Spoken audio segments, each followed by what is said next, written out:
Thank you all for being here. Welcome to day 4 of Creative Tech Week at ArtCenter College of Design. We're pleased to welcome everybody here in the auditorium and our audience online. And we have a really remarkable set of speakers this morning. So sort of by way of introduction to the overall series and where we are today with the topics ahead, we see creative tech at the college as a way of really blending a lot of the key areas of what we do at ArtCenter. The interdisciplinarity, the questions that span so many modes of practice, really evolving from core disciplines to a new range of expectations around art and design education. So this program encapsulates that evolution for ArtCenter. And the speakers that will join us today all are practicing in this transition and evolving space. So there's a lot of hybridity, a lot of interdisciplinarity, a lot of boundary crossing between art, design, technology, creativity, culture, community, and so much more. So that's day 4. Focuses on Web3, and Web3 is huge. We'll start with Alejandra Salazar, who is our keynote speaker. Alejandra, I met recently and was just immediately drawn to her understanding and intuitive ability to talk about the evolution of the role of the artist in design and the economy and business, and the evolution of really of the expectations around what art and design do in industry. And as the founder of a multicultural global design studio called CROING, Alejandra really bridges a lot of the key areas that we've been talking about this week. Working from Web 2 to Web 3, working with NFTs, exploring the vast array of collaborations and partnership models that these new platforms and new ways of thinking about decentralization and blockchain-enabled technologies provide. So with that, I'll give the mic to Alejandra, and she will take us from here. Thank you, everyone, and it's a pleasure to welcome you to day 4 of Creative Tech Week.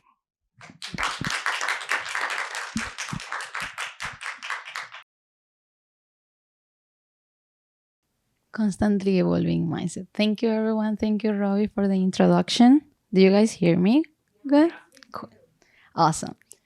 So, this is the 6th country I have lived in.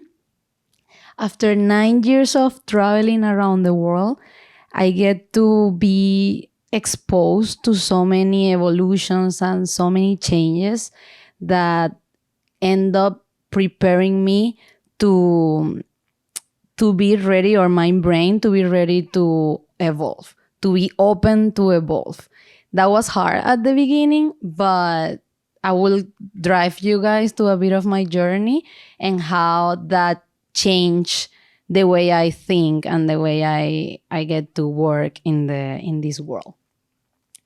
So first, I was born and raised in Venezuela, and being born and raised in Venezuela means that you get to hack a lot of the things of how things work, so you get what you want. I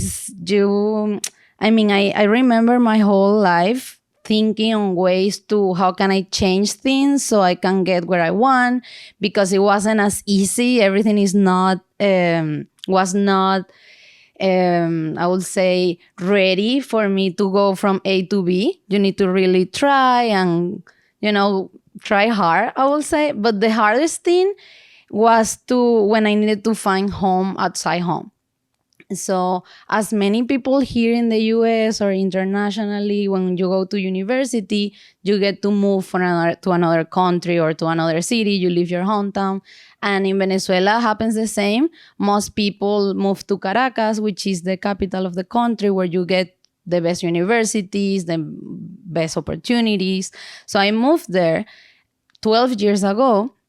And because there was this university that has this program called Business Management for Creative Companies, which for me was fascinating because it gave me the ability to study something that is related to, like, I thought the business management part will allow me to be an entrepreneur like my parents. But at the same time, I will get art techniques. So I will also explore that part of my brain that I thought it was powerful. I wanted to be an architect as well. So that I thought that is a good way to start. So I started, like, what I was doing, the program was divided into the same year. You get to do business plans for a creative design studio while you were practicing your techniques, your art techniques. So it was all every day, every month, every semester, you get to experience both worlds. That trained my brain to think on, in one way, looking for the logic, what is the most strategic ways to do things. And in the other hand, how can I test and try and explore the world and explore the possibilities of the design so I get to communicate visually the best way possible. So that was the whole, what I can say from that experience, how my brain was divided in these two different verticals and how I end up or needed. The university pushed you for you to connect it anyways. And I think here in the art centers happens the same at some point because we have these type of programs or these events like Creative Tech Weeks that also allows students to understand that, right? So then once I finished university, I was 19 years old, and I thought I was completely ready to go and get the best job in a design agency or in a studio, and surprisingly, I was not. So I pushed my family to send me to Germany because that year, Berlin was selected as the art design city by the UNESCO. So I thought there in Berlin, I will get to have more background, like international cultural background that I felt I was missing. And at the same time, improving my design skills. And that happened. But what I remember the most from Germany, from Berlin, was how valuable time is for them. I remember being late for a date, 15 minutes, and I text the guy saying like, oh, sorry, I will be 15 minutes late. And he said, okay. So then when I arrived to the place, he wasn't there anymore. So I texted like, what happened? Where are you? And he said, like, you said you will be 15 minutes late. So I left. We can see, we can get together another day. Back in Venezuela, if they invite you at 9, you need to show up at 10. So for me, that was super drastic. But at the same time, I understood that, it was drastic for a casual date, right? But I understood that if you have the time is like, there is only X amount of time, right? We don't it's not limitless. So I understood that if you want to try something or if you want to show up in a place, if you want to be doing something, you need to do it as soon as possible. And if you don't do it, you need to be in peace that maybe that wasn't that important for you or you just don't need it to do it, right? But if you want to be in that day, if you want to be here talking to you guys, if you want to do whatever you want to do, you just need to do it because tomorrow might be late. So that's like my whole experience. It's not, the experience was bigger, but I think that from Germans, that's what I took as the most important. And so then, and in Germany, I thought, okay, cool. Now I have more design skills. I have background. So I'm ready to go and work in a design studio. And again, I applied for many jobs international and I didn't get any. So I moved to Buenos Aires, Argentina, where I studied in a school called Brother, where every teacher was working in the creative industry there. Argentina is a well-known country for advertising industry. They win many awards all the time. And my teachers were teaching us and at the same time working in the agencies and winning awards. So it was like pretty open-minded and fascinating. But what I remember the most was that Mariano Sigal, one of my teachers, he's an AIJA member, which is an international design association. And his approach was like when he entered the room, we start like on a 5-minute sessions of meditation. And he was, and all the time, some people took him serious, of course, because he was like kind of a living legend. But some people don't care, right? Like it was like, why 5 minutes meditation? It was at 9, the classes, so it was kind of hard for some people. But for me, was fascinating because the whole thesis was that you need to be really relaxed and connected with yourself so you are able to design or you are able to actually get creative. So that practice was, as I said, fascinating to me. And in Argentina, that was my first time going to a therapist.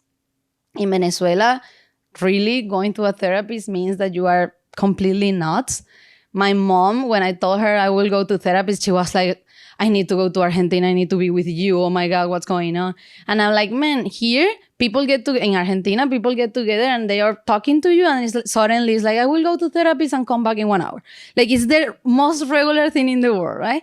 So one friend, I was 22 years old, trying to be the best designer ever, getting the best job possible, I was full of skills and like those experiences I just told. But I was also at that time trying to figure out what I want, what to do with my life, all the pressure, you need to be this, doing that, etc. So I was like so confused. And one friend, which is the co-founder of my agency now, he told me, well, this is a therapist, you can go here. And I was like, no, I'm not crazy, I won't do it. So he drive me to the place and literally I cried in front of the door. Because for me, crossing that line was accepting I was crazy. But I did it and I'm still doing therapy. And that gave me so many tools, really like so many tools to understand my feelings, my guilt, like when I feel guilty for something or when I'm the anxiety or scared. And it's not a magic solution, of course, but it's the possibility to give that time to yourself to understand why I'm feeling this, why I'm thinking this. I have time, I don't have time. Like for me, it was pretty helpful when I continue with my journey. And still I'm doing it. So that's kind of what I learned. Like this self-awareness helped me a lot during my journey. So then I moved to Mexico because in Argentina, I got this, as I said, these skills, creative, advertising, all that part. But still, I wasn't sure I was applying for jobs, but I imagine the people receiving it. I was like, I don't know, business plan, designing, like so many things. I thought, maybe they will say like what this girl wants. So anyways, I didn't get the job. So I moved to Mexico. And in Mexico, I was living in an island in the middle of Cancun. It was a paradise. Literally, birds came to the pool where I was thinking my ideas about how I will go and filming dolphins and designing websites. It was like a pretty amazing opportunity I got there. But what happened is that the guy what I was working for, he used to tell me this thing that is, try to design a bit less all the time without context. And I was like, but do I need to change the design? Do you maybe like what is the problem? And he's like, just less. And I was like, but less time or less effort? Like less what? Less. All the time, like for 3 months. That's the only feedback, that I need to design less. So then I kind of understood that what he meant is like the design I was doing, I was looking for reference in New York, China, really like kind of futuristic, let's say. And he wanted something for the area he was developing in Belize, which is a country next to Mexico. More urban, let's say. So it was hard. The feedback was difficult for me to get because I didn't understand. So, and in my bubble, in this island, in Cancun, everything perfect, etc. When we lost internet, because sometimes internet was left, and I asked him, like, I need to go to an office or do something else. And he was like, no worries, go explore, like so chill. And I was 22. So I understood that might be a cool experience for maybe later. But at that time, I really wanted to explore more about all the skills I have been learning. I want to like learn from others and work and etc. So I started my own agency called CROING, which allows me to work, like keep traveling the world, keep learning while I was doing this remote agency. But at the time it was kind of different because after pandemic it's more normal, right? This remote work. But at that time, people would look at me like I was some kind of hippie pretending I had an agency. But actually, no, actually we had a team and the team was growing, and it was just so fascinating because our clients were all international, because I was living in Paris or Barcelona or Berlin. So I get all to know many people, and I was like, I have this agency, we do websites, we do this, we do that, and the website. So it was super fascinating that I could connect the fact that I think I needed to keep looking and traveling and knowing the world with the desire I have to actually start doing something or working for an agency or design studio, which ended up being mine. So this is this project, Looking for the Best Office. This is the project I started, so you can see it online. So CROING, which is the name of the agency, had this mindset of constantly evolving. So that's how it started, this logo, this design. Then Anna, the head of design of the agency, came up with this one. And this one was the last version, and is the last version, the currently one. And I think this mindset of evolving and trying and testing is in the DNA of the agency. And it's not only because of me, but because of the team, which is the most important, I will say, let me show you. So this is the team. And the most important thing for our agency is the culture we have, which is not only the constantly evolving mindset, but how the person is in the center of the equation. So in CROING, every single individual get to explore what they want to explore while doing the job they need to do. So for example, if we get a project, we always present the option that the client is asking, but we have this time to try new things, even though we don't present it. But it's just that trial period help us improve what we will end up presenting. Sometimes we have the blessing that some of our clients actually came because they want to see new things, but at the beginning it wasn't like that. They came, they want something specific, and they want to get that. So the culture of the agency is based on a TEAL program, which is a TEAL culture, which is, as I said, the human is in the center, their needs are in the center. And at the beginning, I thought, like, how is this scalable? How can we really have an agency where everyone is a decision making, everyone has an opinion, everyone want to change things? Like, it's hard, right? But then I realized with the time, we have been doing this for 3 years, and I realized how this empowerment and this capacity of people to actually make decisions and change the course of the agency has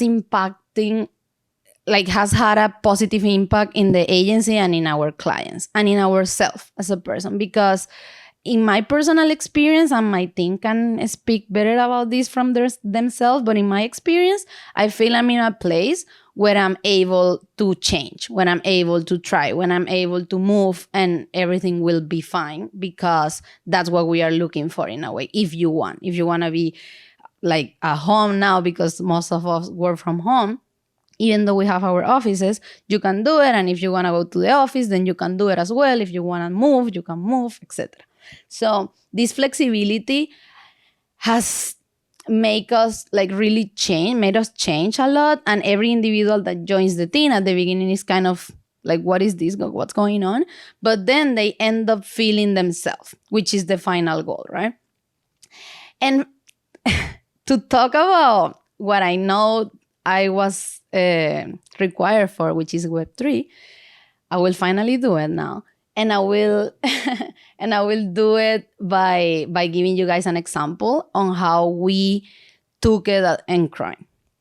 So basically what happened is that when Web3 appears, I mean, when we get to know about it, it was like, okay, this is new.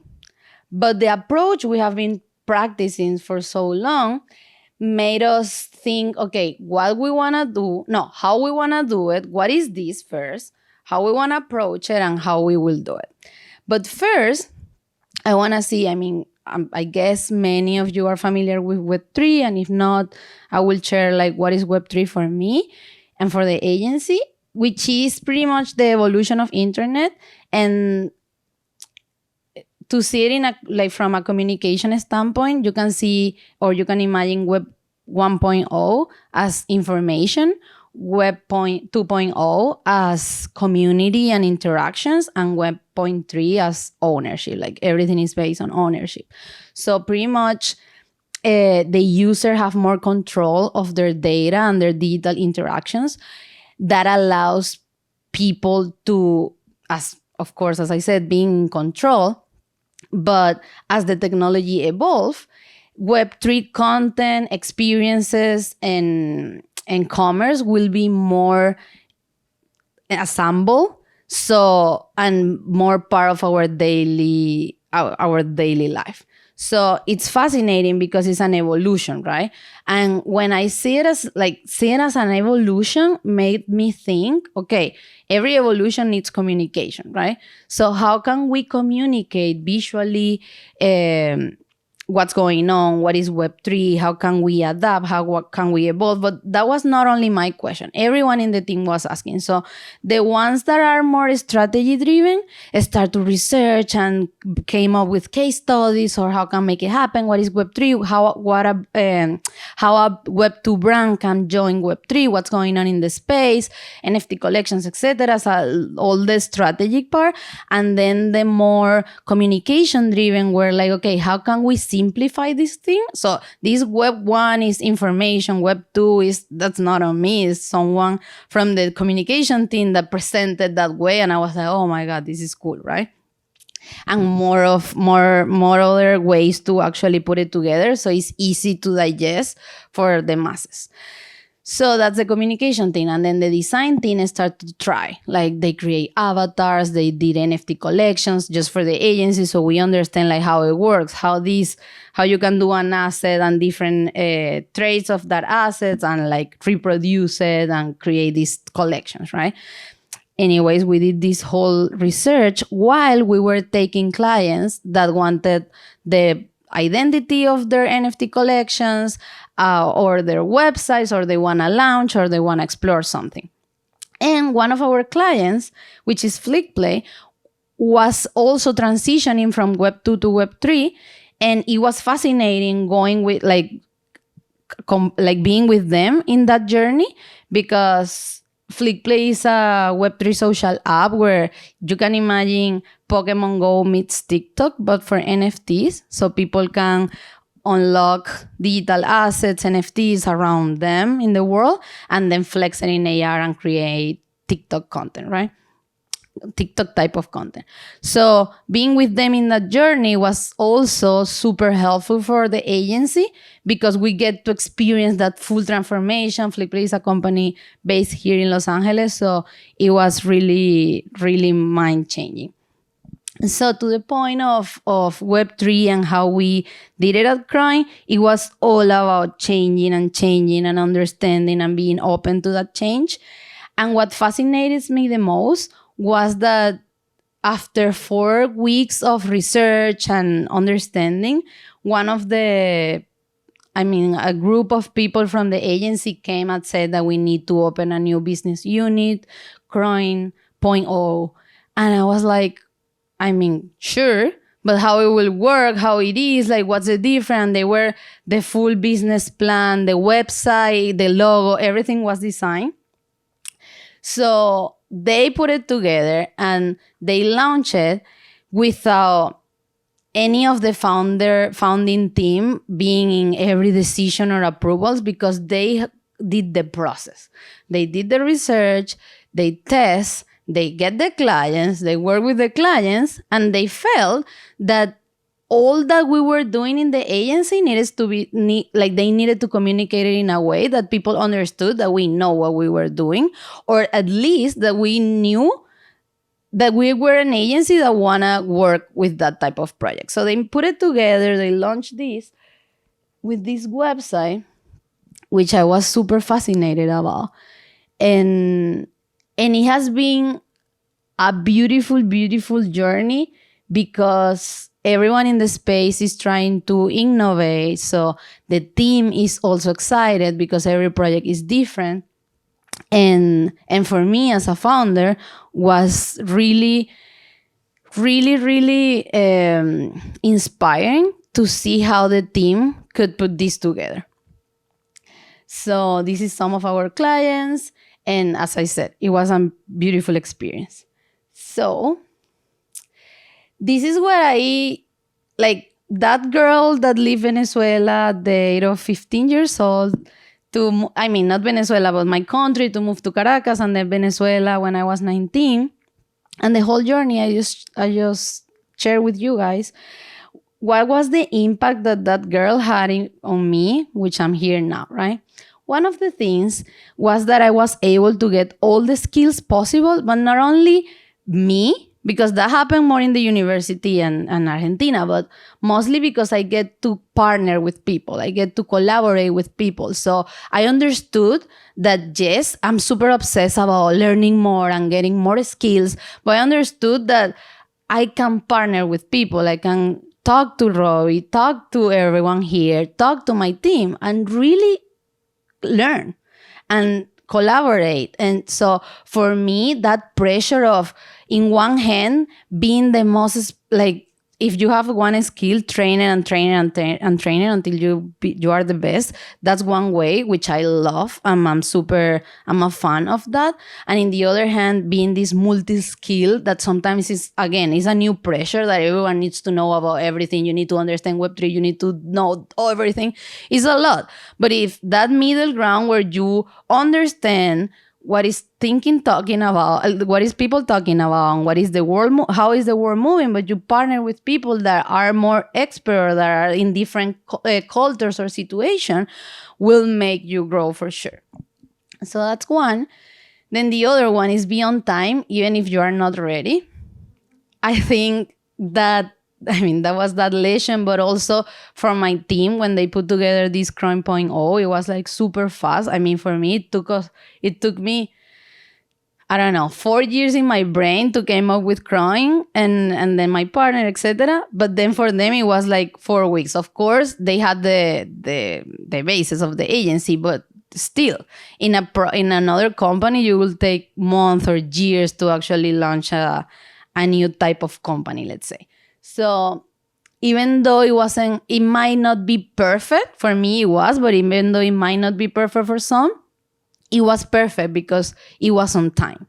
If they will launch it in 1 year, I don't know what's the situation, what's the need, if people will understand it or not, right? Today we receive someone entered into this website from one of the big companies in the world, and she sent us an email.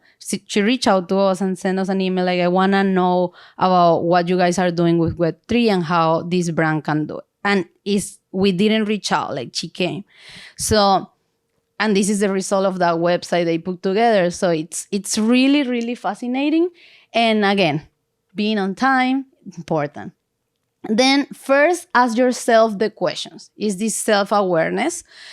All the time. Yesterday, actually, I was deciding whether having my photo in the first slide of the presentation or not, and my family was sleeping because they are in Argentina, and I was like trying for someone to give me an answer, and then I was like, man, I can't take this decision because I don't want the photo, so I will take it out.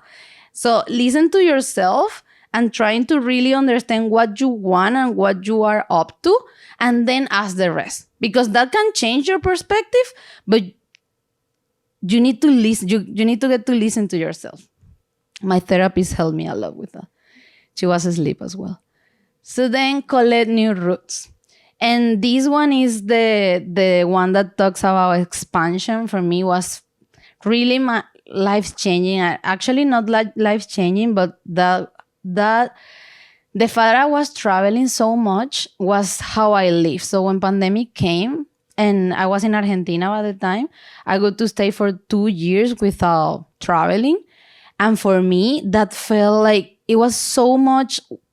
I think that is the feeling people get when they decide to leave everything and go travel. I was the same. I was experiencing like the same, but staying quiet. So I learned a lot from that. And it was, now I have a better balance on how I want to like live my life. Not so much hard traveling, but like staying here and travel when I can. But the whole journey also gave me these people and experiences that end up became my roots, that I feel now I'm not only a Venezuelan, but I'm also part of every country I was living of. And I think, and I could say I have at least one person in every city that I can call family. So, but I also want to add to this point that for me, traveling is a mindset. It's not only you need to go and travel and explore the world, but by reading a book, you can really enter in a new world that also can become a route for you. So now I'm here in Los Angeles and I'm super excited I don't know what will happen. I don't know how I will grow here. I mean, I have some ideas of things I'm doing, but I don't know how this chapter of my life will end up being. But what I know for sure is that I'm super excited to get to know the Alejandra that I will become. So thank you so much for this.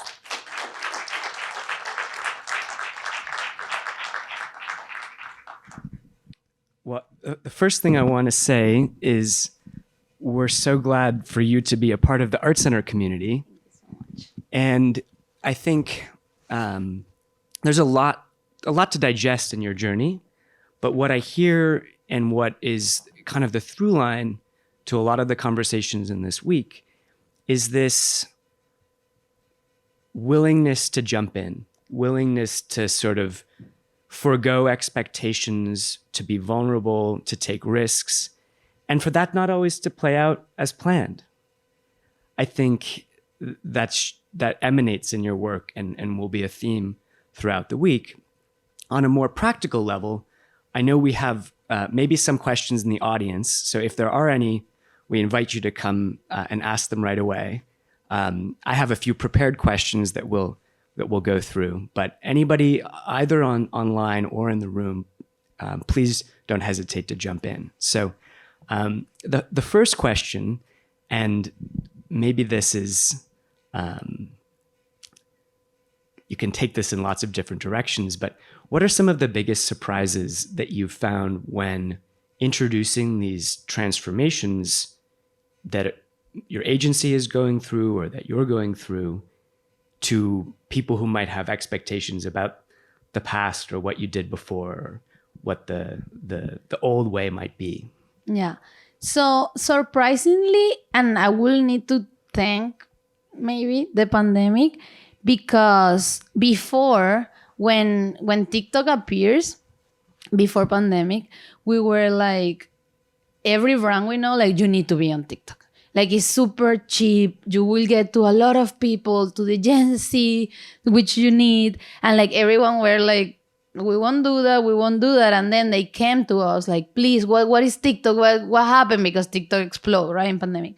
So I think that drastical change that we experienced as a society recently had changed a lot the mindset of many people. So before I used to be the weird one that what is an agency, what is looking for the best office, as I said, like, what are you, why are you doing this? That's not serious, that's not a company.